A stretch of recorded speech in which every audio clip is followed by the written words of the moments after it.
Hello friends, आप सभी साथियों का अपने यूट्यूब चैनल सत्या एजुकेशनल में स्वागत करता हूं।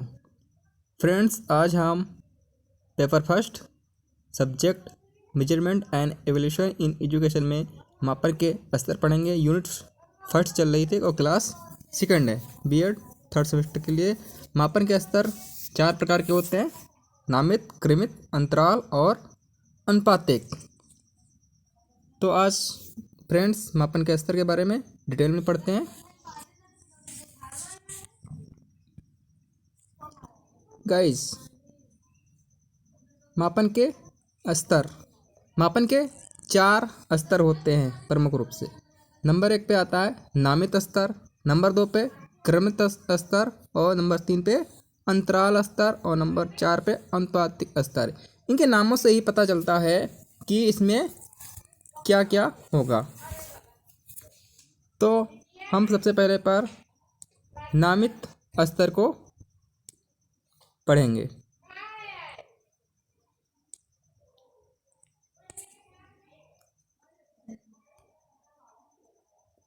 नामित स्तर में क्या होता है इसके बारे में जानेंगे। तो ये क्या होता है, नामित स्तर जो होता है सबसे निम्न स्तर होता है। इसे वर्गीकरण भी कहा जाता है। क्या कहा जाता है? इसको वर्गीकरण भी कहा जाता है। इसमें क्या होता है कि वर्गीकरण स्तर में वस्तुओं या घटनाओं को जो वो होती हैं उनके गुण या विशेषताओं के आधार पर उनको कुछ वर्गों में या अथवा समूहों में बांट दिया जाता है और प्रत्येक समूह या प्रत्येक वर्ग तथा समूह की एक पहचान के लिए कोई नाम या संख्या, कोई अक्षर या कोड दे दिया जाता है। उसे ही क्या कहते हैं? नामित स्तर कहते हैं। इसमें क्या होता है कि इसमें जो हम कोई भी घटना हो, कोई भी व्यक्ति हो, कोई भी वस्तु हो, अगर हम उसको किसी समूह या वर्ग में बांट दें तो उस समूह या वर्ग को हम किस नाम से जानेंगे, उस किस नाम से पुकारेंगे, उसके लिए हम क्या करते हैं, उस समूह या वर्ग को हम कोई नाम दे देते हैं या कोई चिन्ह दे देते हैं। उसे क्या कहते हैं? नामित स्तर कहते हैं। मान लीजिए कोई बालक जन्म लेता है तो उस बालक का नाम रखते हो ना कि उसका नाम नोनू होना चाहिए कि सोनू होना चाहिए ना, तो उसको बुलाने के लिए किसी नाम की आवश्यकता होती है ना, उसको पहचान देने के लिए। वही क्या होता है? नामित कहलाता है। नामित मीन्स होता है, नामित मतलब होता है कि किसी का नाम देना, ये वस्तु या वर्ग या समूह को। इसके लिए उदाहरण हम देख सकते हैं। तो उदाहरण के विषय के आधार पर स्नातक स्तर के छात्रों को कला, विज्ञान, वाणिज्य, शिक्षा संकाय में वर्गीकृत कर दिया जाता है। जब हम इंटर करके ग्रेजुएशन में जाते हैं तो वहाँ पर विभिन्न प्रकार की जो क्लासेस होती है, कोई कला वर्ग में जाता है, कोई विज्ञान वर्ग में जाता है, कोई वाणिज्य वर्ग में जाता है, कोई एजुकेशन के डिपार्टमेंट में जाता है। उसमें क्या लेता है? वर्गीकृत कर दिया जाता है। जो बच्चा जिस डिपार्टमेंट में क्या कहते हैं एडमिशन लेता है उस डिपार्टमेंट का, उस वर्ग का बालक कहलाता है। मान लीजिए इंटर से क्या किया उसने, कला वर्ग में मतलब आर्ट साइड से क्या किया, इंटर किया, उसके बाद आर्ट साइड से क्या किया उसने, बीए किया। मतलब बीए को क्या कर दिया, आर्ट में, मतलब बीए में एडमिशन लिया तो क्या कहते हैं? कला वर्ग कहते हैं। अगर बीएससी में एडमिशन लेता है उस बच्चे को क्या कहेंगे?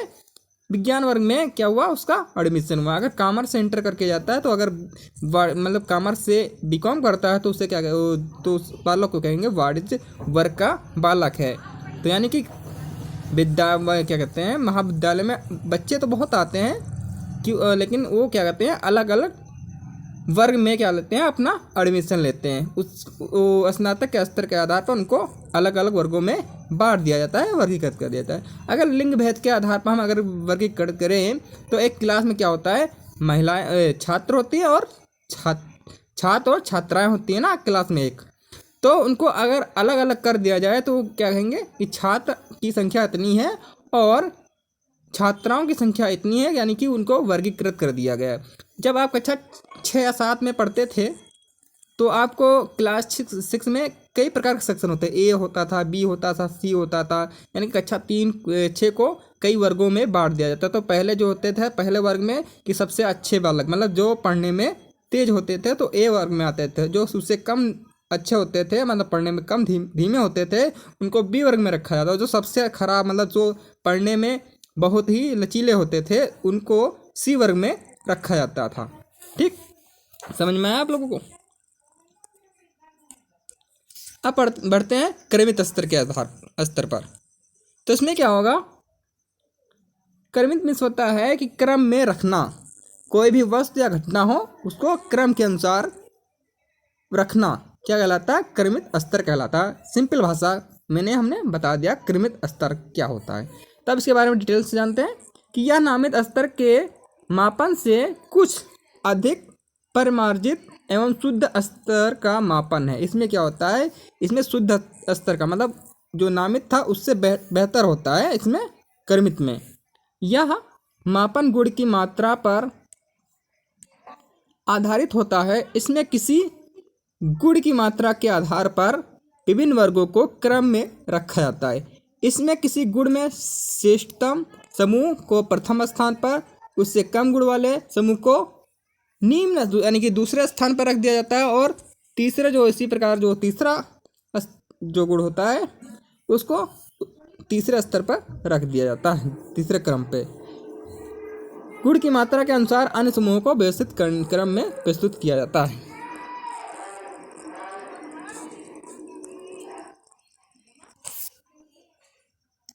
तो इसका उदाहरण देखिए क्रमित का।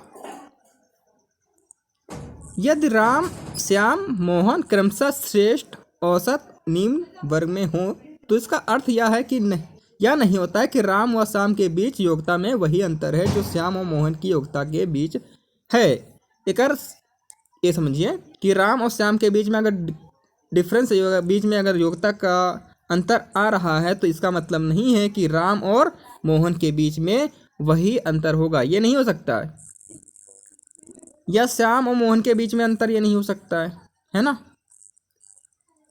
इसमें क्या होगा, एक क्रम के बीच में मतलब जो होगा, राम जो है श्याम से क्या है अधिक बुद्धिमान है, फिर श्याम क्या है मोहन से अधिक बुद्धिमान है। तो इस प्रकार क्या हुआ, क्रम से आया ना। अगर हम इनकी बुद्धि के आधार पर हमने बता दिया, फिर अगर इनकी योग्यताओं के आधार पर बता दें तो राम जो है अपने जो व्यवहार में सबसे अच्छा है, वो पढ़ने में अच्छा है। फिर श्याम क्या होगा, राम से क्या है सबसे कम, मतलब श्याम जो है राम से बेहतर व्यवहार नहीं कर पा रहा हो, ना पढ़ने में अच्छा है। फिर मोहन क्या है, राम से क्या है कमज़ोर है, मतलब पढ़ने में भी कमज़ोर है, शारीरिक रूप से भी कमज़ोर है, स्वास्थ्य में भी कमज़ोर है। यानी कि इसको क्रम में वर्गीकृत कर दिया जाए। मान ली राम की बुद्धि लब्धि क्या है 180 है, ठीक।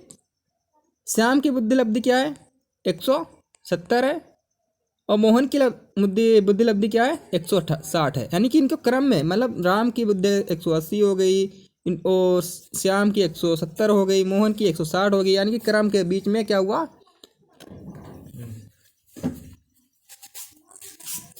एक क्रम के रूप में मान लीजिए राम को क्या कर दिया गया, फर्स्ट कर दिया गया, मतलब प्रथम स्थान पे कर दिया गया। फिर श्याम को सेकंड स्थान पे कर दिया गया और मोहन को थर्ड पे कर दिया। मतलब एक क्रम के अनुसार उसको क्या कर दिया गया, वर्गीकृत कर दिया गया, यानी कि वर्ग में बांट दिया गया, यानी कि नाम दे दिया गया। इनको कहते हैं क्रमित स्तर। फिर आता है अंतराल स्तर। इसमें क्या होता है, इसमें क्या होगा, अंतर होगा दोनों, मतलब जो भी वस्तुएं होंगी उनके दो वस्तुओं के बीच में क्या होगा, डिफरेंस बताया जाएगा, वही क्या होगा, अंतर होगा। अंतराल मतलब दो वस्तुओं के बीच में अंतर। मान लीजिए कोई वस्तु 60 रुपये की है और दूसरी वस्तु क्या है 50 रुपये की है, तो उनके बीच में अंतर क्या है 10 रुपये का, वही क्या है अंतराल कहलाता है। उसी प्रकार वस्तुओं के बीच में मैंने बता दिया। अब व्यक्तियों के बीच में बता दें, मतलब किसी की बुद्धि लब्धि 170, मतलब किसी व्यक्ति की क्या है ऊंचाई 170 है, दूसरे व्यक्ति की मान लीजिए उसका नाम बी है, दूसरे व्यक्ति बी की ऊंचाई क्या है 160 है। यानी कि दोनों के बीच में क्या अंतर है 10 का अंतर, 10 सेंटीमीटर का अंतर आ जाएगा। उनको क्या कहते हैं, वर्गों के मध्य में अंतर ही क्या है, अंतराल कहलाता है। डिटेल में जानते हैं। इसमें दो वस्तुओं, व्यक्तियों, वर्गों के मध्य अंतर को अंकों के माध्यम से व्यक्त किया जाता है। जो भी वस्तुएं होती हैं अंतराल में, कोई व्यक्ति होता है या कोई भी अन्य समूह होता है, उनको अंकों के आधार पर व्यक्त करना, अंकों के माध्यम से व्यक्त करना ही क्या कहलाता है, अंतराल कहलाता है। अंतराल स्तर के मापन में व्यक्तियों वस्तुओं के गुण की मात्रा को इस प्रकार की इकाइयों द्वारा व्यक्त किया जाता है कि किन्हीं दो लगातार इकाइयों में अंतर समान होता है, किंतु ज्ञात नहीं होता है कि स्केल का कोई भी बिंदु शून्य से कितनी दूर है। अतः समान दूरी पर स्थित अंक को ही मापने की स्थिर इकाई मान लिया जाता है। इसमें क्या होता है कि कोई भी जो शून्य बिंदु होता है, इसमें ज्ञात नहीं होता कि शून्य बिंदु से क्या हुआ, इसकी मान लो किसी व्यक्ति की क्या ऊंचाई मापना है, तो उसका शून्य बिंदु यही नहीं पता है कि शून्य बिंदु से हमने कि इसकी जो ऊंचाई होगी कहाँ से मानेंगे। ठीक, कहीं से हम मान सकते हैं उस ऊंचाई को। 10 सेंटीमीटर के आधार पर मान सकते हैं। 10 सेंटीमीटर के ऊपर रखा, ज़मीन से पैर से ऊपर सिर तक ले गए। फिर 0 से भी रख सकते हैं, 5 से भी रख सकते हैं, 5 सेंटीमीटर से ऊपर, मतलब कहीं भी। इसमें क्या होता है, शून्य का कोई भी एक स्थान स्थिर नहीं होता है इकाई का, वही क्या अंतराल कहलाता है। एग्जाम्पल देखते हैं।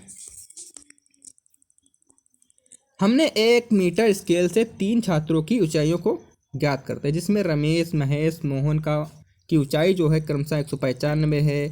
किसकी? रमेश की। महेश की 180 सेंटीमीटर है, मोहन की 150 सेंटीमीटर प्राप्त हुई। इस प्रकार इस मीटर स्केल पर ऊंचाई के मूल्य को कम मूल्य को सम दूरी पर रखा गया है। मतलब किसी को मान लो 195 अगर माना जाता है, 150 सेंटीमीटर मानते हैं, तो सम दूरी मतलब उसके बीच में क्या है, सम दूरी मतलब 2 सेंटीमीटर से मापा गया 195 सेंटीमीटर, मतलब प्राप्त हुई 197 तक गया होगा। ठीक, 2 कम कर दो, फिर क्या हुआ, 195 आ गया। इसी प्रकार सबकी ऊंचाई माप ली गई। अगर हम इसमें दूसरा अगर क्या कहते हैं एग्जाम्पल ले लें, हम अब भाषा के आधार पर अगर इसमें एग्जाम्पल लेते हैं अंतराल में। अगर कोई व्यक्ति है, ठीक, कोई भी छात्र है, उसकी अगर भाषा के योग्यता के आधार पर अगर अंक प्रदान करना क्या कहलाता है, अंतराल के मापन का उदाहरण है। छात्रों को अगर उनकी भाषा की योग्यता के आधार पर अगर अंक प्रदान कर दिया जाए, तो उसके बीच में जो अंतराल होगा, जो उदाहरण है अंतराल का, वो सबसे अच्छा होगा।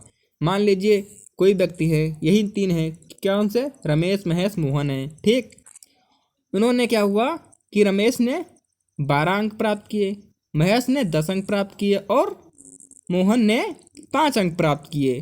तो इनके बीच में जो अंतर है ना, यही क्या है, अंतराल कहलाएगा। यानी कि रमेश ने अगर 15 अंक प्राप्त किए और मोहन ने 10 अंक प्राप्त किए, तो उनके बीच में 5 का डिफरेंस आ रहा है, यही क्या है, अंतराल है। यही क्या हो जाएगा, अंतराल स्तर कहलाता है। ठीक, समझ में आपको आ गया होगा, अच्छी तरह से मैंने समझाया इसको आज। फिर आता है 4th लास्ट पॉइंट है इसमें का, मापन के स्तर में सबसे लास्ट पॉइंट है अनुपात स्तर या अनुपातिक स्तर या रेशियो लेवल कहते हैं इसको। अनुपात स्तर की मापनी भौतिक एवं मनोवैज्ञानिक मापन की सर्वोच्च स्तर की मापनी है। अनुपात मतलब इसको अगर हम भौतिक में भी देखें तो अनुपात, और मनोवैज्ञानिक में भी देखें तो मापन में क्या होता है, या सर्वोच्च स्तर की जो है मापनी है अनुपात स्तर। ठीक, इसके बाद देखते हैं परिभाषा हो गई। जब किसी मापनी में अंतराल स्तर के सभी गुण विद्यमान हों और साथ ही में क्या हो, जिसमें आधार स्वरूप कोई वास्तविक शून्य बिंदु हो, तो इसे अनुपातिक मापनी कहते हैं। अभी हमने बताया था अंतराल स्तर में कोई भी क्या होता है, जिसमें कोई क्या कहते हैं, जिसमें आधार स्वरूप कोई भी वास्तविक शून्य बिंदु आधारित नहीं होता है। अनुपातिक में क्या होता है, शून्य बिंदु आधारित होता है। शून्य बिंदु के आधार पर क्या करेंगे, उसका मापन करेंगे। अंतराल में कहीं से भी शून्य स्तर का शून्य बिंदु ना लेकर, शून्य बिंदु की कोई व्यवस्था ही नहीं, स्थिर ही नहीं होता अंतराल में, तो वहाँ पर क्या होता है, शून्य बिंदु को स्थिर ना मानकर कहीं से भी उसकी ऊंचाई को, गुण को या भाषा के आधार पर माप सकते हैं। लेकिन इसमें अनुपातिक में शून्य बिंदु आधारित होगा। ठीक, अतः जब मापन समान इकाइयों में व्यक्त किए जाते हैं और उनकी वास्तविक शून्य से गिना जाता है, तो उसे अनुपातिक स्तर की मापनी कहते हैं।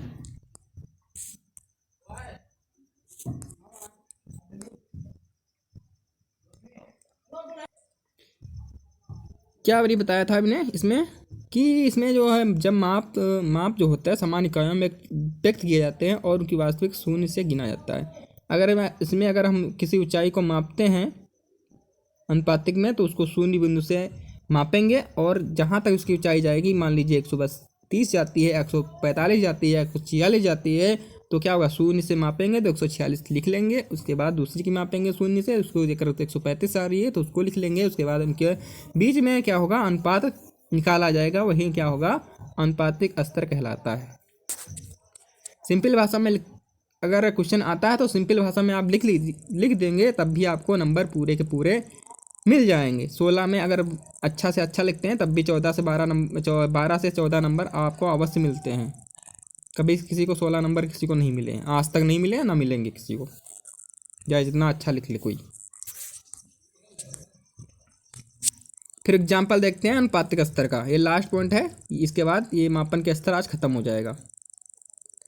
यदि रमेश का भार 90 kg है तथा महेश का भार 45 kg है, तो कहा जा सकता है कि रमेश का भार जो है महेश के भार से क्या है, दोगुना है। अगर 90 को 45 से भाग करेंगे 2 आएगा, 2:1 आएगा, तो क्या होगा, रमेश का जो भार है महेश के भार से क्या है, 2 गुना है। ठीक, परंतु यदि रमेश की बुद्धिलब्धि 150 है तथा महेश की बुद्धिलब्धि अगर 75 है, तो यह नहीं कहा जा सकता है कि रमेश महेश की तुलना में दोगुना बुद्धिमान है।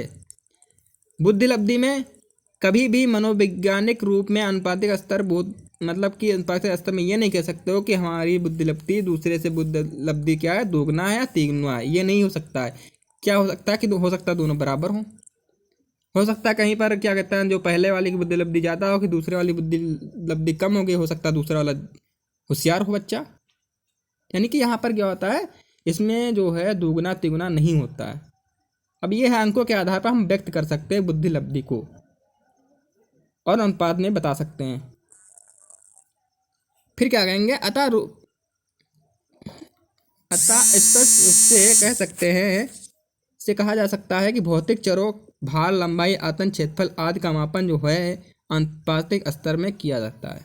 जो मनोवैज्ञानिक स्तर में इसका यूज नहीं हो सकता है, क्योंकि इसमें क्या होता है, मानसिक स्तर का मापन होता है, तो मानसिक स्तर पर इसका मापन नहीं हो सकता है, क्योंकि किसी का मापन स्तर अधिक होगा, किसी का बुद्धिलब्धि अधिक होगी, किसी का दिमाग तेज होगा। मतलब इसमें मनोवैज्ञानिक रूप से जो भी मनोवैज्ञानिक तत्व आते हैं अनुपातिक स्तर में, उसका मापन नहीं हो सकता, ये ध्यान कर चलना। ठीक, भौतिक चर जो भी होते हैं, आपने देखा होगा भौतिक विज्ञान हो या मैथमेटिक्स हो, उसमें अनुपात निकल आता है आसानी से। उसमें बता सकते हैं कि जो आयत का क्षेत्रफल है वर्ग के क्षेत्रफल से 2 गुना है, ऐसा बता सकते हैं ना अनुपातिक में। या कह सकते हैं कि किसी व्यक्ति की कार्य क्षमता दूसरे व्यक्ति की कार्य क्षमता से क्या है, 2 गुनी है, 3 गुनी है। यानी कि मैथमेटिक्स हो गई, फिजिक्स हो गई, केमिस्ट्री हो गई, इसमें हम क्या कर सकते हैं, अनुपातिक स्तर का यूज करते हैं, इनका मापन कर सकते हैं। ठीक, परंतु शिक्षा शास्त्र मतलब जो भी शिक्षा शास्त्र है, मनोविज्ञान के क्षेत्र हैं, या व्यवहारिक चरो बुद्धि हो, या व्यक्ति हो, या अभिरुचि हो, या व्यक्तित्व हो, आदि का मापन अनुपातिक स्तर पर संभव हो ही नहीं सकता है।